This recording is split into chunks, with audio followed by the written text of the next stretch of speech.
Hi hello ವೀಕ್ಷಕರೇ, ಯಾರೆಲ್ಲ ನಮ್ಮ ಚಾನಲ್ ನೋಡ್ತಾ ಇದ್ರೆ ಲೈಕ್ ಮಾಡಿ, ಶೇರ್ ಮಾಡಿ, ಸಬ್ಸ್ಕ್ರೈಬ್ ಮಾಡೋದನ್ನು ಮರಿಬೇಡಿ. ಯಾವ ದೇವರಿಗೆ ಯಾವ ಹೂವು ಇಷ್ಟ ಎಂದು ನೋಡೋಣ. ಪೂಜೆಗೆ ಹೂ ಇಡುವ ನಿಯಮಗಳು. ಮನೆಯಲ್ಲಿ ಅಥವಾ ದೇವಸ್ಥಾನದಲ್ಲಿ ಪೂಜೆ ಮಾಡುವ ಮೊದಲು ಯಾವಾಗಲೂ ಸಣ್ಣದಾದ ಅರಳಿರುವ ಹೂಗಳನ್ನು ಅರ್ಪಿಸಬೇಕು.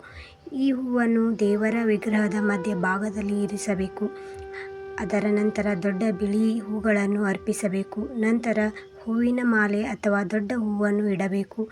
ಅದೇ ರೀತಿ ಹೂಗಳನ್ನು ದೇವರಿಗೆ ಅರ್ಪಿಸುವಾಗ ಕಾಂಡವನ್ನು ದೇವರ ಕಡೆಗೆ ಇಡಬೇಕು ಮತ್ತು ಹೂವಿನ ದಳಗಳು ನಮ್ಮ ಕಡೆಗೆ ಅಂದರೆ ಮುಂಭಾಗಕ್ಕೆ ಬರುವಂತೆ ಇರಿಸಬೇಕು.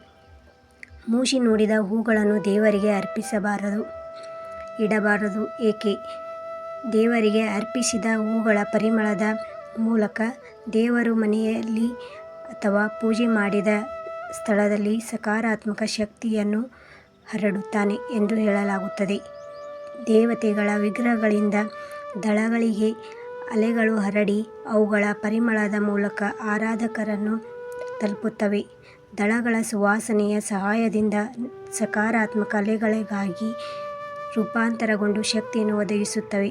ಹೂಗಳ ಮೂಲಕ ನಾವು ಸಾಕಷ್ಟು ಒಳ್ಳೆಯ ಶಕ್ತಿಯನ್ನು ಪಡೆಯುತ್ತೇವೆ. ಆದ್ದರಿಂದ ಹೂಗಳನ್ನು ಮೂಸಿ ನೋಡದೆ ದೇವರಿಗೆ ಅರ್ಪಿಸಬೇಕು. ಚೆಂಡು ಹೂವನ್ನು ದೇವರಿಗೆ ಇಡಬಾರದು. ಏಕೆ? ಅನೇಕ ಜನರು ಚೆಂಡು ಹೂ ಹಾಗೂ ಅದರ ದಳಗಳಿಂದ ದೇವರನ್ನು ಅಲಂಕರಿಸುತ್ತಾರೆ. ಈ ಹೂಗಳು ಬಹಳ ಸುಂದರವಾಗಿವೆ ಎಂದು ನಂಬುತ್ತಾರೆ.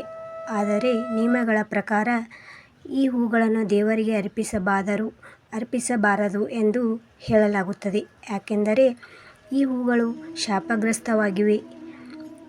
ನೀವು ಚೆಂಡು ಹೂಗಳಿಂದ ಪೂಜೆ ಮಾಡಿದರೆ ಆ ಪೂಜೆಯ ಫಲಿತಾಂಶ ಸಿಗುವುದಿಲ್ಲ.